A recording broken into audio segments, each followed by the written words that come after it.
twisted. It is the cleaning and the refining of a human being. But that process is ugly. It is ugly, and it is disgusting, and it is hurtful in the aspect of you gotta die to yourself.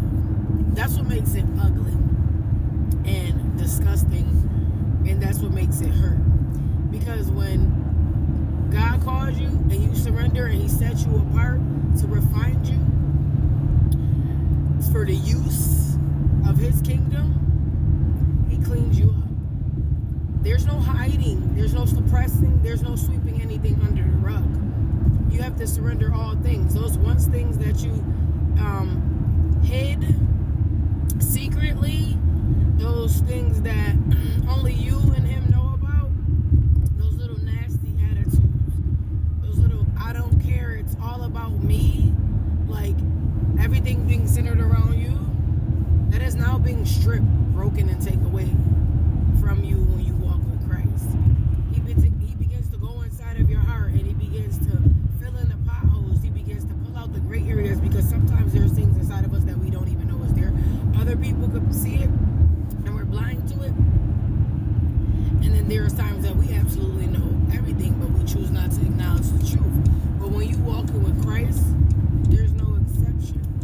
There's no justification. He said that to me a week and a half ago when I had a little minor blowout, crash out. That's what my kids call it. Yeah, there's no justification. So when you get with God, it's like he strips you. It's like peeling back the layers of an onion. He takes away all the things you once knew, all the things that you buried or covered yourself to suppress the feelings, to cover up the hurt, try to bandage up the wounds. Ain't no bandaging up anything. He lays you out on the surgery table, and He commits to going to working and fixing and cleaning things up. And it's all by submission and your surrender. And He gives you a new heart, a new mind, and it's a process. Everything is a process. So like Christianity ain't all pretty like people try to make it or paint it out to be, and that's just like a religious thing. Like you got some people that been Christians for so long, and they forget where they came from. They act like they never did nothing bad in their life. They forgot that God saved them, and they once walked the same walk that somebody else walked, and they looked at them sideways. You can't look at people sideways. That's one of the things that God had to strip me from when He told me to humble myself. And that's one of the things that I was like actually blind to, because He told me to humble myself. I'm like, okay, but I didn't know what that looked like. And He began to tell me that I was filled with pride. And I'm like, filled with pride? I'm like, but I don't really think that I'm better than anybody.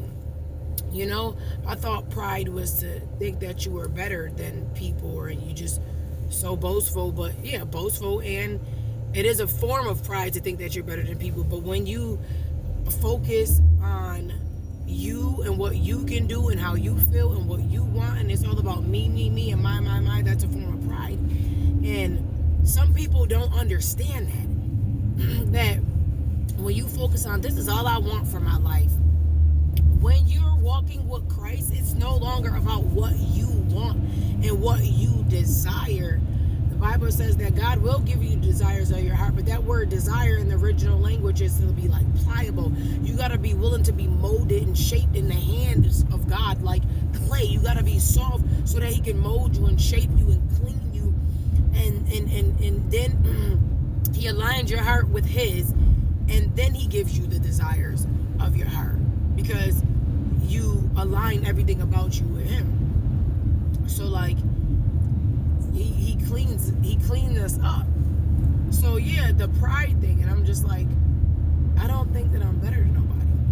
But He began to allow me to walk through different situations, circumstances in life that was stretching me and pulling me, and lo and behold, it was uncomfortable. I was ready to quit a few times, but thank God He has placed me where He has placed me, around the family He has placed me with, because I I'll be honest, at running my mouth, but in general, I'm not really that talkative. I got to get comfortable with you. So much of what you call an introvert. I like little quiet spaces. I don't like big groups. I don't like public speaking. I don't like to do any of that. I'm pretty much a loner. I'm fine with being alone, my quiet space. I'm fine with not being in the large crowds. And I was that way when I was in the world as well. That's why I used to drink all the time when I went out, or before I went out, because I couldn't tolerate and the capacity of the atmosphere. It was just not for me. And in order for me to be in it, I would drink because it would take me out of my element. And we just have to focus on letting God do what he do, keeping your eyes totally focused on God, because everything is all about God.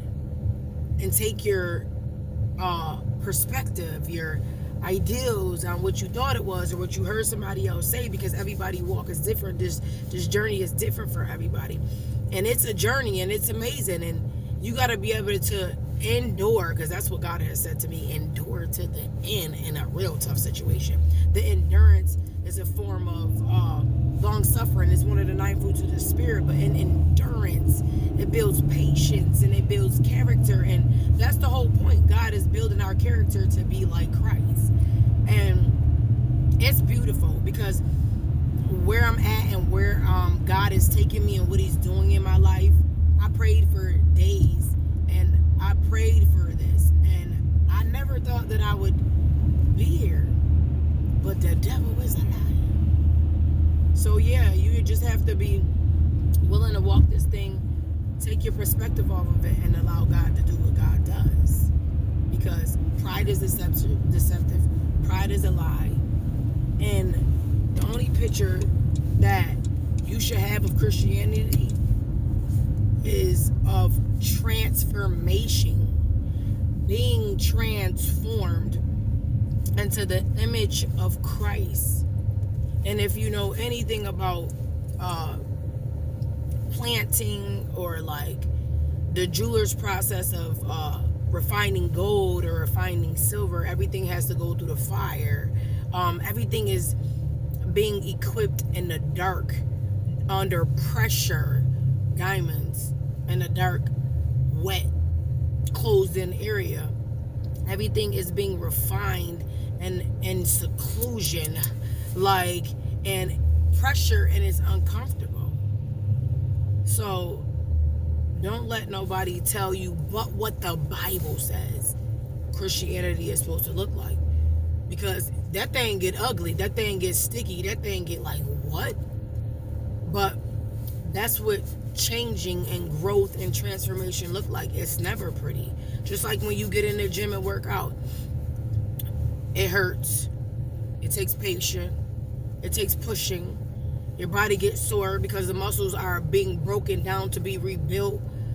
Like, just focus on what God says, and make sure that you are in company of the right people that's going the same way, that's worshiping God in spirit and truth, because the Bible says those who worship me must worship me in spirit and truth, and spirit and truth is with your whole mind and your whole heart.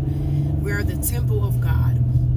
There's a beast that lives within, which is our flesh, our desires, and we are to kill that thing daily. I pray a prayer to ask God to give me the strength to resemble him every second, on the minute, to the hour, when I'm being disrespected, overlooked, and underappreciated. And it starts within my home. And let me tell you something. People that have children, God uses those babies. He used every single thing in life, like day-to-day things, to mold you, to shape you, to build patience, to build character. I love my babies, and God is using them to help build me. And I got one that I call humility, because let me tell you, God has used my beautiful baby to humble me, to look at life from a total different perspective. So yeah, just ponder that. And until next time, Jesus loves you.